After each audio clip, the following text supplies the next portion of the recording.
Hello dear friends, ഇന്നത്തെ ക്ലാസ്സിൽ ഞാനൊരു ക്വസ്റ്റ്യൻ ചോദിക്കണം. I go to office. ഇനി ഞാൻ ഇതേ സെൻറ്റൻസിന് ഐ ഗോ ഫോർ ഓഫീസ് എന്നാണ് യൂസ് ചെയ്യണമെങ്കിൽ എന്താണ് അതിൻ്റെ meaning? I go to office, I go for office. ഇത് കണ്ടുപിടിക്കണം എന്നുണ്ടെങ്കിൽ നമ്മൾ ഈ ക്ലാസ് മൊത്തം കംപ്ലീറ്റ് ചെയ്ത് കഴിഞ്ഞാലേ നിങ്ങൾക്കിതിൻ്റെ ആൻസർ ഫൈൻഡ് ചെയ്യാൻ പറ്റുള്ളൂ. ഈ ചെറിയ വേർഡ്സിന് ടൂനും ഫോറിനും എത്രത്തോളം വാല്യൂ ഉണ്ട് നമ്മളുടെ സ്പോക്കൺ ഇംഗ്ലീഷിലും റിട്ടൺ ഇംഗ്ലീഷിലും എന്നുള്ളത് നിങ്ങൾക്ക് ഈ ക്ലാസ് കഴിഞ്ഞാൽ മനസ്സിലാവും.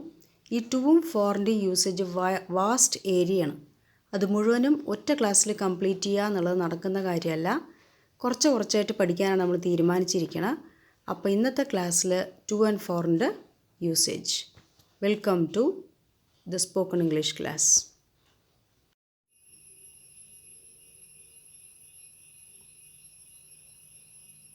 I'll give this to you. I'll give this for you. ഇത് ഞാൻ നിനക്ക് തരാം. ഇത് നിനക്ക് വേണ്ടി തരാം. പഠിച്ചുകൊണ്ടിരിക്കുന്ന സമയത്ത് അപ്പുറത്തെ മേശപ്പുറത്തിരുന്ന് എൻ്റെ സിസ്റ്റർ എന്നോട് ഉറക്കെ വിളിച്ച് ചോദിച്ചു, ഗിവ് മീ എ പെൻ. അപ്പം ഞാൻ പറഞ്ഞു, you don't disturb me now, I'll bring the pen to you. ഇപ്പം എന്നെ ഡിസ്റ്റർബ് ചെയ്യേണ്ട, I'll give this to you. ഞാൻ നിൻ്റെ അടുത്തേക്ക് എത്തിക്കാം, ഡിസ്റ്റൻസിലേക്ക് എത്തിക്കാം. That is where you are staying, stay there. Don't disturb me, I'll come and give it to you. ഞാൻ അവിടെ വന്ന് തരാം.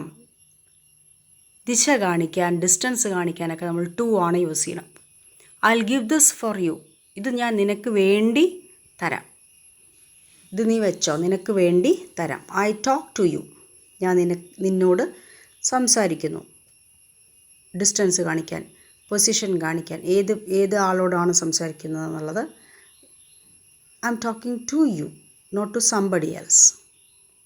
I talk for you. ഞാൻ നിനക്ക് വേണ്ടി സംസാരിക്കുന്നു. അപ്പോൾ ഇതിൽ നിന്നും ടൂൻ്റെ മീനിങ് ലേക്ക്, അതിലേക്ക്, ഇതിലേക്ക് ആണെന്നും നിന്നിലേക്കാണ്, അല്ലേ, നിൻ്റെ അടുത്തേക്കാണ് എന്നുള്ളതാവുമ്പോൾ ഫോർ എന്നുള്ളത് വേണ്ടി, നിനക്ക് വേണ്ടി എന്നുള്ളതാണെന്ന് മനസ്സിലായിട്ടുണ്ടാവും. Here is a gift to you. ഇവിടെ ഒരു ഗിഫ്റ്റ് ഉണ്ട്. ഇത് നിങ്ങൾക്കുള്ള ഗിഫ്റ്റാണ്. To you. The person may be absent. തരുന്ന ആൾ ശരിക്കും ഗിഫ്റ്റ് പർച്ചേസ് ചെയ്ത് കൊണ്ടുവന്ന ആളാവണമെന്നില്ല. ആരിലൂടെയോ ഗിഫ്റ്റ് നിങ്ങളുടെ അടുത്തേക്ക് എത്തിയിരിക്കുന്നു. It is to you, but the transaction is happened. കൊടുക്കൽ നടന്നിട്ടുണ്ട്, പക്ഷെ തന്നിട്ടുള്ള ആളാണ് ആരാണെന്നോ അതേ വ്യക്തി തന്നെയാണോ തരുന്നതെന്നോ നമ്മൾക്കറിയില്ല. It is to you. പക്ഷേ this gift is for you എന്ന് പറഞ്ഞു കഴിഞ്ഞാൽ ഈ സ്വീകരിക്കുന്ന ആൾക്കുള്ളത് തന്നെയാണ് ഗിഫ്റ്റ്, പക്ഷെ മുകളിൽ ടു യു. അത്ര ഇമ്പോർട്ടൻസ് ഇല്ല. But this is especially only four you. I purchased it specially for U. It is specially for U. Four you, നിനക്ക് വേണ്ടിയിട്ടുള്ളതാണ് ഈ ഗിഫ്റ്റ്. മറ്റേ നിന്നിലേക്ക് എത്തിച്ചു എന്നേ ഉള്ളൂ. നിന്നിലേക്ക്, നിനക്കുള്ളത്. ഇവിടെ നിനക്ക് മാത്രമായിട്ടുള്ളതാണ്, നിനക്ക് വേണ്ടിയുള്ളതാണ്. It is specially for you. അപ്പോൾ ടു എന്നതിൻ്റെ മീനിങ് ലേക്ക് എന്നും ഫോർ എന്നതിൻ്റെ മീനിങ് വേണ്ടി എന്നുമാണെന്ന് മനസ്സിലായിട്ടുണ്ടാവും. Here is a letter for you. ഈ ലെറ്റർ നിങ്ങൾക്കുള്ളതാണ്. I am writing a letter to you. ഞാൻ നിനക്ക് ഒരു കത്ത് എഴുതുന്നു. നിനക്കൊരു കത്ത് എഴുതുന്നുണ്ട്. അത് നിനക്ക് മാത്രമായിട്ടുള്ള പേഴ്സണലല്ല, മറ്റേ ഫോർ യു, നിനക്ക് വേണ്ടി മാത്രം ഉള്ള ലെറ്ററാണ്. I took the rose for you. എൻ്റെ ഗാർഡനിൽ കുറേ പൂക്കളുണ്ട്. റോസാ പുഷ്പങ്ങൾ നിറഞ്ഞിട്ടുണ്ട് എൻ്റെ ഗാർഡനിൽ. അതിൽ ഞാൻ പൂ പറിച്ചുകൊണ്ട് വന്ന സമയത്ത് I took the rose for you. നിനക്ക് വേണ്ടി ഈ ചുവന്ന റോസാ പുഷ്പം കൊണ്ടുവന്നതാണ്. I took the rose. ആദ്യം ഞാൻ റോസാ പുഷ്പം എടുത്തു. നിനക്ക് വേണ്ടി ഞാൻ കൊണ്ടുവന്നിട്ടുള്ളതാണ് I took the rose for you. I took the rose to you എങ്കിൽ ഞാൻ വലിച്ചു, എനിക്ക് വേണ്ടിയിട്ടാണ് വലിച്ചത്, പക്ഷെ ഞാൻ നിൻ്റെ അടുത്തേക്ക് കൊണ്ടുവന്നു. ഇവിടെ നമുക്ക് ഡിസ്റ്റൻസ്, ദൂരം, ഒരു സ്ഥലത്ത് നിന്ന് വേറെ സ്ഥലത്തേക്ക് കൊണ്ടുവന്നു എന്നേ ഉള്ളൂ. അത് ഈ കാണിച്ചു കൊടുത്തിട്ടുള്ള ആൾക്ക് സ്വന്തമല്ല. പക്ഷെ മുകളിൽ പറഞ്ഞിട്ടുള്ള സെൻറ്റൻസിൽ ആ പൂവ് അയാൾക്ക് വേണ്ടി വലിച്ചാണ്. That is I took the rose for you. ഞാൻ നിനക്ക് വേണ്ടി, നിങ്ങൾക്ക് വേണ്ടി, ഈ കേൾക്കുന്ന ആൾക്കാർക്ക് വേണ്ടി വലിച്ച് കൊണ്ടുവന്നിട്ടുള്ളതാണ് ഈ rose. I took the rose for you. I came to Kerala to visit my aunt. ഞാൻ കേരളത്തിലേക്ക് എൻ്റെ ആൻറ്റിനെ വിസിറ്റ് ചെയ്യാൻ വേണ്ടി വന്നതാണ്. I came to Kerala for business. ഞാൻ കേരളത്തിലേക്ക് ബിസിനസ്സിന് വേണ്ടിയിട്ടാണ് വന്നത്. ഫസ്റ്റ് സെൻറ്റൻസിൽ ടു വിസിറ്റ് മൈ ആണ്ട് ആണെങ്കിൽ സെക്കൻഡ് സെൻറ്റൻസിൽ ടു ഫോർ ബിസിനസ് എന്നാണ്. ഇതിൽ നിന്ന് നിങ്ങൾക്ക് മനസ്സിലായിട്ടുണ്ടാവും, ഒന്ന് വന്നിട്ട് വെർബ് ഓറിയൻറ്റഡ് ആയിട്ടുള്ളതും രണ്ടാമത്തെ വന്നിട്ടുള്ള ബിസിനസ് ഓറിയൻറ്റഡ് ആയിട്ടുള്ളതും. That is I am waiting here for a long time. For a long time, ഞാൻ കുറേ നേരമായി നിനക്ക് വേണ്ടി വെയിറ്റ് ചെയ്യുന്നു. ഫോർ എ ലോങ് ടൈം, ഇവിടെ time, length of the time, ടൈമിൻ്റെ പീരിയഡ്, കൺസേൺ ഒക്കെ പറയുന്നതുകൊണ്ട് ഫോർ ആണ് നമ്മൾ യൂസ് ചെയ്യുക.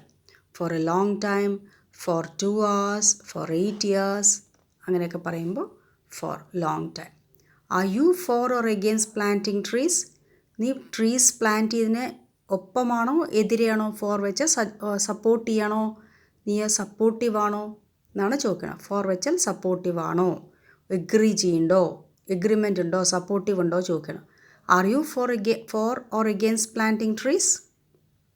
I am waiting here for a long time. ഒരു പ്രാവശ്യം കൂടി നോക്കാം. ടൈം, ലെങ്ത് ഓഫ് ടൈം, ഇങ്ങനെ ലോങ് ടൈം, 2 weeks, 6 years എന്നൊക്കെ പറയുമ്പോൾ ഫോർ ആണ് നമ്മൾ യൂസ് ചെയ്യണം. ഐ ടോക്ക് ഫോർ യു, പിന്നെയും നമ്മൾ പറഞ്ഞു ഫോർ യു എന്നുള്ളത് സപ്പോർട്ട് അല്ലെങ്കിൽ എഗ്രിമെൻറ്റ് കാണിക്കാനാണ്. അതുപോലെ തന്നെ നിന്നെ ഞാൻ സപ്പോർട്ട് ചെയ്യണു, ഐ ടോക്ക് ഫോർ യു. നിന്നെ വീട്ടിൽ അമ്മ കുറേ വഴക്ക് പറഞ്ഞപ്പോൾ ഞാൻ നിൻ്റെ കൂടെ ഒപ്പം നിന്ന് നിനക്ക് വേണ്ടി സംസാരിച്ചു, സപ്പോർട്ട് ചെയ്തു. For you. R you for or against planting trees? നീ ട്രീസ് പ്ലാന്റ് ചെയ്തതിനൊപ്പമാണോ എതിരാണോ? സപ്പോർട്ട് അല്ലെങ്കിൽ എഗ്രിമെൻറ്റിൽ നമ്മൾ യൂസ് ചെയ്യുന്ന വേർഡാണ് ഫോർ. ഇനി റീസണും പേർപ്പസും വേർബ് റിലേറ്റഡ് ആയിട്ടാണെങ്കിൽ നമ്മൾ ടു ആണ് യൂസ് ചെയ്യുക. I am going to take vaccine. ഞാൻ പോകുന്നു. എന്തിനാണ് പോകുന്നത്? വാക്സിനേഷൻ ചെയ്യാൻ. അപ്പോൾ വേർബ് റിലേറ്റഡ് ആയിട്ട് കാര്യം പറയണമെങ്കിൽ, എക്സാജറേറ്റ് ചെയ്ത് പറയണമെങ്കിൽ, വേർബിന് കൂടുതലാക്കി കൂട്ടി പറയണമ്പോൾ യൂസ് ചെയ്യുന്നതാണ് ടു. ഐ ആം ഗോയിങ്, ഞാൻ പോകുന്നുണ്ട്. എവിടേക്കാണ് പോകുന്നത്? To take vaccination, to take vaccine. I'll go to play. ഞാൻ കളിക്കാൻ പോകും. I go for playing. I'll go for playing to. play വന്നിട്ട് വേർബിൻ്റെ ഒപ്പം നിൽക്കുന്ന സമയത്ത് for playing എന്നുള്ളത് നൗണായിട്ടുള്ള പ്ലേന് ING ചേർത്ത് കഴിഞ്ഞാൽ എന്താവും? ജെറുണ്ടാവും, നൗൺ ഫോം ആവും. അതുകൊണ്ട് I'll go. Where will I go? For playing. അപ്പോൾ നൗണ് സ്ട്രെസ് ചെയ്ത് കൊടുക്കുന്നതുകൊണ്ട് it is used for there. I'll go for swimming. Compare two things. രണ്ട് വസ്തുക്കളെ ഒരേ താരതമ്യപ്പെടുത്താൻ സാധ്യതയുള്ള വസ്തുക്കളെ കമ്പയർ ചെയ്യുമ്പോൾ നമ്മൾ യൂസ് ചെയ്യുന്ന word to. I prefer coffee to tea. Coffee വേണോ ചായ വേണോ കാപ്പി വേണോ ചോദിച്ച സമയത്ത് I prefer coffee to tea. I prefer reading. I do exercise to stay healthy. I do exercise for my health. ഈ രണ്ട് സെൻറ്റൻസും നോക്കിയാൽ തന്നെ ഇന്നത്തെ ക്ലാസ്സിൻ്റെ മുഴുവനായിട്ട് നിങ്ങൾക്ക് മനസ്സിലാവും. I do exercise to stay healthy. ഞാൻ എക്സസൈസ് ചെയ്യുന്നത് ഹെൽത്തിയായി ഇരിക്കാൻ വേണ്ടിയിട്ടാണ്. I do exercise for my health. ഞാൻ എക്സസൈസ് ചെയ്യുന്നത് എൻ്റെ ആരോഗ്യത്തിന് വേണ്ടിയാണ്. ഫസ്റ്റ് പറയുന്നത് എക്സസൈസ് ചെയ്യുന്നു, ഹെൽത്തി ആയിരിക്കുന്നു. സെക്കൻഡ്, ഹെൽത്തിന് വേണ്ടി എക്സസൈസ് ചെയ്യുന്നു. I do exercise for my health. അപ്പോൾ നൗൺ റിലേറ്റഡ് ആയിട്ട് വേർബ് റിലേറ്റഡ് ആയിട്ട് വരുമ്പോൾ എന്താ യൂസ് ചെയ്യുക? നൗണിനാണ് പ്രിഫറൻസ് കൊടുക്കണമെങ്കിൽ നമ്മൾ റീസൺ അല്ലെങ്കിൽ പേർപ്പസ് നൗൺ ആയിട്ടാണെങ്കിൽ ഫോർ. ഹെൽത്ത് റിലേറ്റഡ് ആയിട്ടായതുകൊണ്ട് I do exercise for my health. അതേസമയം റീസണും പേർപ്പസും വേർബ് ഓറിയൻറ്റഡ് ആണ് വയ്ക്കുക. അപ്പോൾ നമ്മൾ ടു ആഡ് ചെയ്യും. ഞാൻ എക്സസൈസ് ചെയ്യുന്നത് ഹെൽത്തി ആയിരിക്കാൻ വേണ്ടിയിട്ടാണ് ഫസ്റ്റ് സെൻറ്റൻസ്. അതുകൊണ്ട് എക്സസൈസ് എന്നുള്ളത് വേർബ് ആയതുകൊണ്ട് ടു സ്റ്റേ ഹെൽത്തി എന്ന് യൂസ് ചെയ്തു. I do exercise, I do exercise to stay healthy for my health. മനസ്സിലായെന്ന് വിചാരിക്കുന്നു. ഡിസ്കസ് ചെയ്താൽ നിങ്ങൾക്ക് മനസ്സിലാവും. I study well to get more marks. I study well for the examination. Examination എന്നുള്ളത് noun form അല്ലേ, അതുകൊണ്ടാണ് ഫോർ ആഡ് ചെയ്ത്. I study well to get more marks. Get more marks, get എന്നുള്ളത് വേർബ് ആയതുകൊണ്ട് നമ്മൾ ടു ആഡ് ചെയ്തു. I study well to get more marks. I study well for the examination. മനസ്സിലായില്ലേ? അപ്പോൾ എളുപ്പമാണ് ടുവും ഫോറും യൂസ് ചെയ്യാൻ. ഒരു സെൻറ്റൻസും കൂടി നോക്കാം. അപ്പോൾ നിങ്ങൾക്ക് മനസ്സിലാവും. I study well to get good marks. I study well, ഞാൻ എന്തിനാണ് നന്നായി പഠിക്കുന്നത്? To get good marks. അപ്പോൾ ഗെറ്റ് എന്നുള്ള വേർബ് ആയതുകൊണ്ട് ടു ആഡ് ചെയ്തു. I study well for the competitive examination. അവിടെ കോമ്പറ്റിറ്റീവ് എക്സാമിനേഷൻ എന്നുള്ളത് നൗണാണ്, അതുകൊണ്ടാണ് നമ്മളവിടെ ഫോർ ആഡ് ചെയ്തത്. അപ്പോൾ ഗെറ്റ് ഗുഡ് മാർക്സ് എന്നുള്ള ഗെറ്റ് ഗുഡ് മാർക്സിൻ്റെ അവിടുത്തെ വേർബ് ആയതുകൊണ്ട് ടു ആഡ് ചെയ്തു. For the competitive examination, the competitive examination noun ആയതുകൊണ്ട് ഫോർ ആഡ് ചെയ്തു. ഇപ്പോൾ നിങ്ങൾക്ക് നന്നായി മനസ്സിലായിട്ടുണ്ടാവും വിചാരിക്കുന്നു ഫോറിൻ്റെയും ടുവിൻ്റെയും usage. Do well. Thank you. Please subscribe, like, share and comment. Thank you.